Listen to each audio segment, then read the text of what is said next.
Halo, selamat datang di podcast Diandra, podcastnya Universitas Dian Nusantara. Di sini saya Ahmad Yusuf Saputra. Dan saya Iska. Selamat datang di siaran langsung kami dalam rangka praktik penyiaran dasar-dasar penyiaran. Hari ini tuh kita mau bahas apa sih, Kak? Kita hari ini mau ngobrolin sesuatu yang super relevan. Soal media sosial dan televisi. Tentang apakah keduanya bisa jalan bareng atau saling bersaing. Dan buat bahas ini, kita udah ngundang narasumber yang paling kece nih. Beliau adalah seorang medical representative dan juga aktif sebagai pembicara publik dan content creator di channel Teman Meniti. Selamat datang Kak Amar Hanafi. Bukan dong. Baik, terima kasih undangannya kepada Universitas Dian Nusantara. Saya sangat terhormat dipanggil di podcast pada siang hari ini. Terima kasih ke Mas Yusuf dan Mbak Iska. Makasih juga Pak. Kita dong yang senang dong. Bisa dapat insight langsung nih dari kakak sebagai pelaku ya. Bisa dibilang ya. Sebelum kita masuk ke topik utama, boleh cerita nggak sih Kak, dikit kakak ini latar belakangnya tuh farmasi ya? Betul. Nah, kok bisa sih jadi nyambung ke dunia content creator, media sosial? Itu gimana sih Kak awalnya? Awal ceritanya, ini pada penasaran nih. Pada penasaran ya. Oke.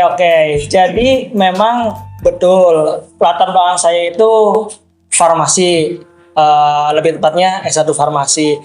Tetapi saya ada ketertarikan dan hobi di dunia content creator karena memang sebelum menjadi content creator pemula ya Mas Yusuf Baiska, awalnya itu ketika sekolah saya senang dengan dunia organisasi. Jadi mungkin saya belajar komunikasi dari situ, dari organisasi. Tetapi seiring berjalannya waktu, beberapa kali juga saya diberikan kesempatan untuk entah itu mengisi acara ataupun sekedar untuk bersosialisasi ya, entah itu tentang kegiatan ataupun tentang suatu acara seperti itu. Nah kemudian tapi kayaknya ngerasa aneh ya, farmasi kan identik dengan sains ya.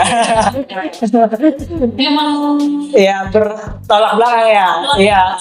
Cuma seperti ini Kak Mbak Iska. Jadi memang antara farmasi ataupun content creator itu ada salah satu yang mempunyai kemiripan. Tahu nggak apa? Tahu nggak apa? apa sih Kak? Itu adalah bagaimana kita menyampaikan pesan secara baik dan benar. Nah, seperti itu. Jadi kalau farmasi, ya mungkin kalau di pelayanan menyampaikan obat informasi kepada pasien, tetapi kalau content creator menyampaikan informasi ke publik. Seperti itu ceritanya, Kak Iska. Sama-sama harus fakta ya. Nggak boleh hoax tuh. Menarik banget sih. Jadi kakak ini bukan cuma penonton konten, tapi juga kreatornya.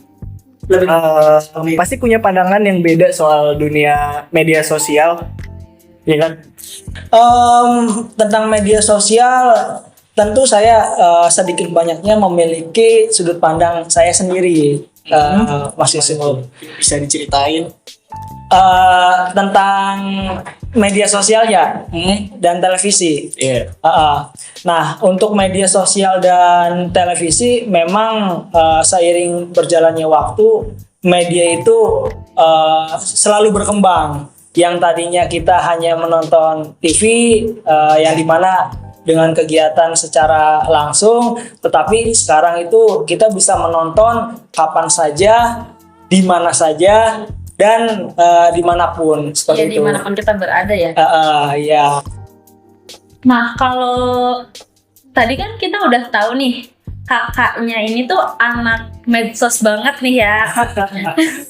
Tapi apakah kakaknya ini masih sering nonton konten di TV gak sih? Maksudnya menonton televisi ya? Iya, nonton televisi. Oh baik.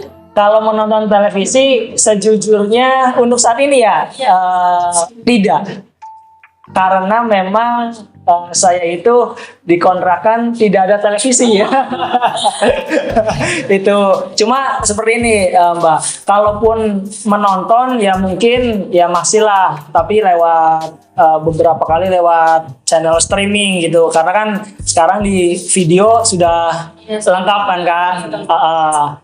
Tetapi ini saya seringnya itu melalui platform digital. Ya kayak media sosial seperti itu, seperti itu Kak. Oke. Dari pengalaman Mas Amar sebagai kreator, menurut kakak tuh media sosial bisa jadi partner apa enggak? Saya bisa jadi ancaman atau enggak? Baik. Ini menurut sudut pandang saya ya, Mas Yusuf.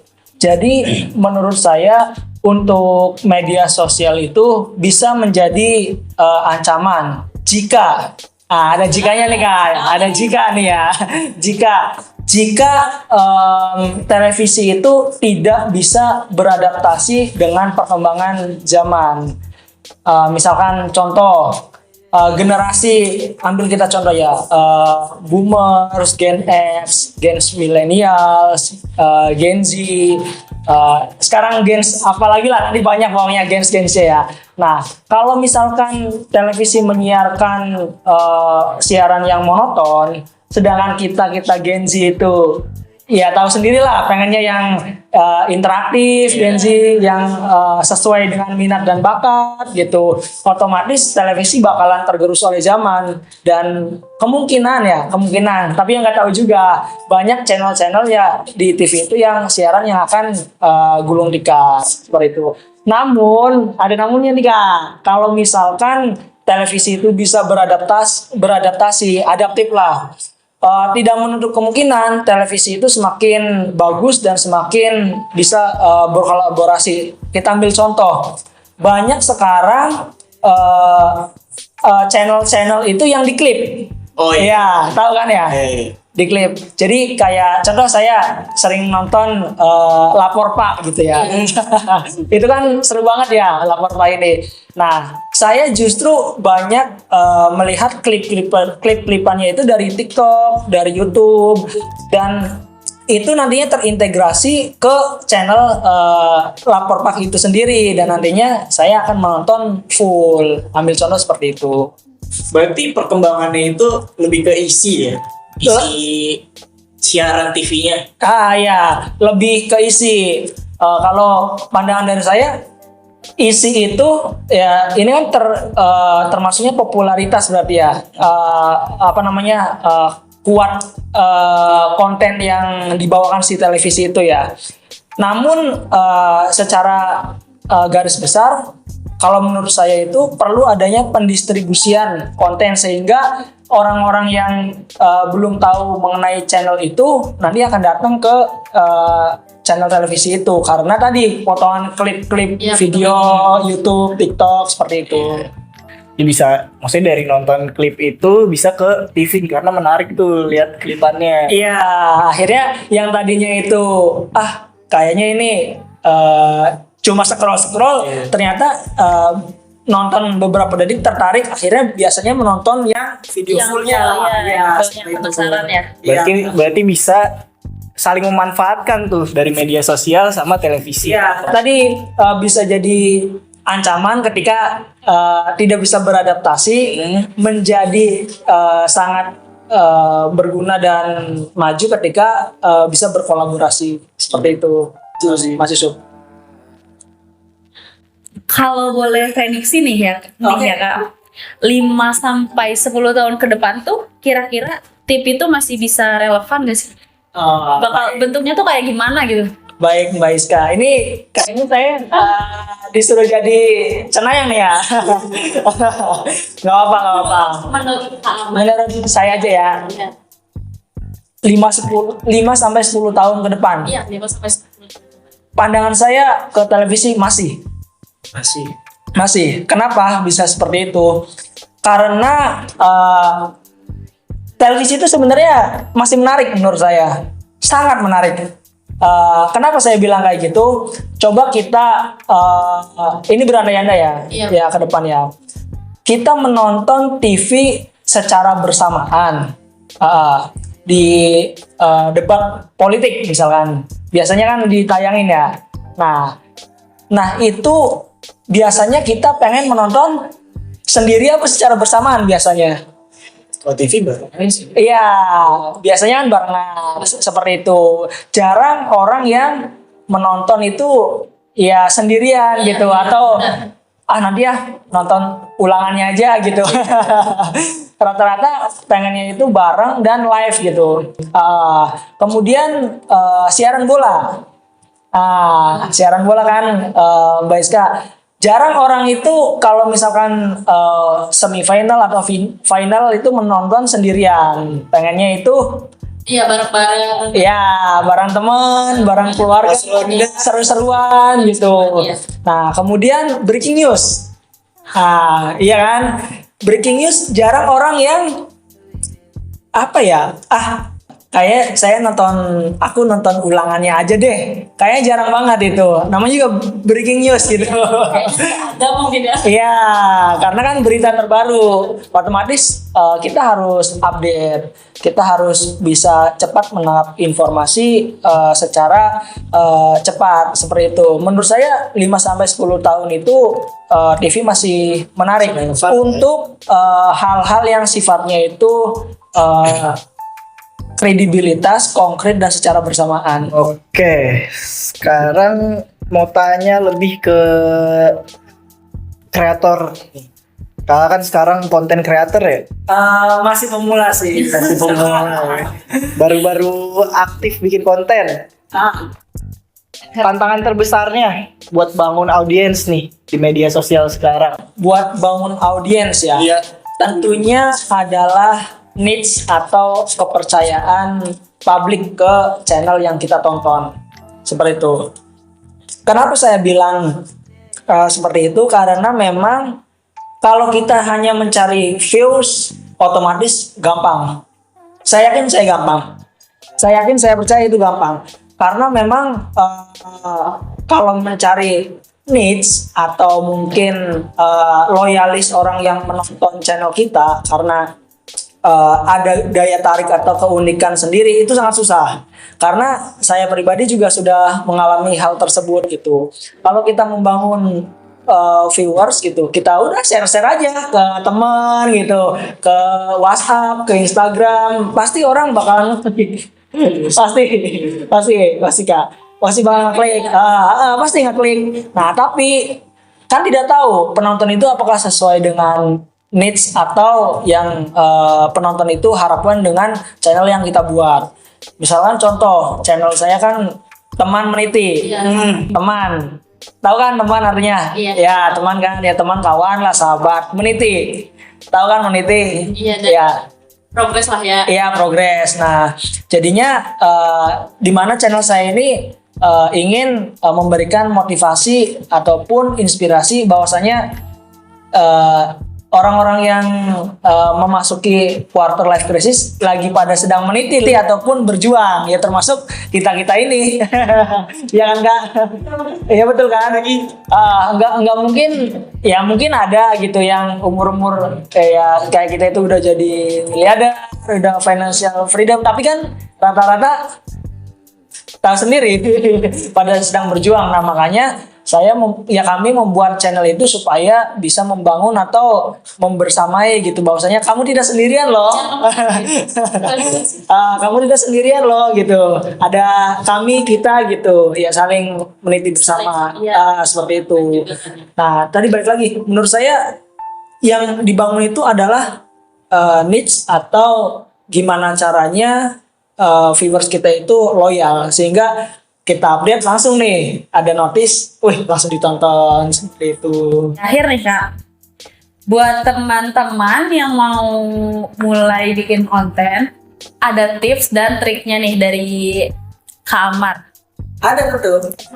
Boleh dong minta tolong di spill. Oke, siap. Ini teman-teman, sekali lagi saya tidak untuk memberikan mengajari ya kayak. Tetapi mungkin ini sedikit gambaran karena saya sudah mengalami hal tersebut gitu ya, sedang berjalan.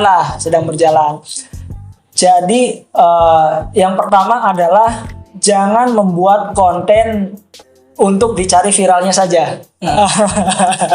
Ya kan? Kalau hanya konten sekedar hanya viral, nantinya bakalan tergerus sama algoritma atau tergerus sama waktu biasanya. Nah, kalau ini dari pandangan saya pribadi, carilah konten yang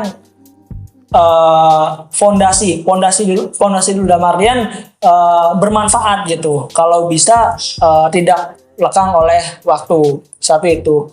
Yang kedua, buatlah konten yang apa yang kita sukai, apa yang kita inginkan. Iya. Nah, misalkan contoh Kak Yusuf, suka apa? Suka apa nih Kak? Suka Bola. Lagi rame nih bola nih. Nah, berarti Niche-nya itu ya tentang bola. tentang bola. Jangan tentang perikanan atau perkebunan gitu. Karena pasti kalau ada audiens yang nanya ataupun Kak Yusuf memberikan informasinya pasti setengah-setengah.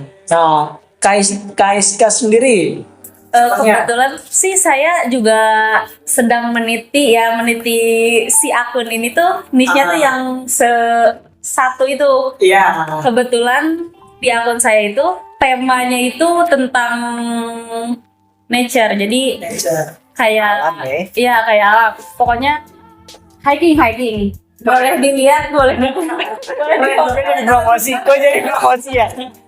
di follow. Keren tuh Kak, keren. Tapi ya itu saya masih benar-benar masih di bawah banget, belum rame banget loh. Ya nggak apa-apa. Jadi tadi kan setiap kreator atau setiap individual yang berencana membuat konten pasti mempunyai ketertarikan atau kesukaan masing-masing. Nah itu menurut saya sangat penting karena ketika kita membuat konten, kita jadi bisa mendalami, kemudian bisa mengembangkan hasil dari channel yang kita buat nanti ke depannya. Seperti itu. Terakhir nih Kak, satu kalimat aja. Media sosial itu partner atau ancaman bagi televisi? Kasih tahu ke teman-teman. Oke, teman-teman. Ini berarti kata-kata penutup ya? Singkat. Oh ya. Iya. Oke. Ya, jadi baik media sosial atau televisi itu adalah sebuah alat. Tetapi gimana caranya kita itu mempergunakan atau mengimplementasikannya itu secara bijak. Di era digital ini kita tidak kekurangan informasi, tetapi PR yang terbesar yaitu bagaimana kita bertanggung jawab atas informasi yang kita dapat secara bijaksana.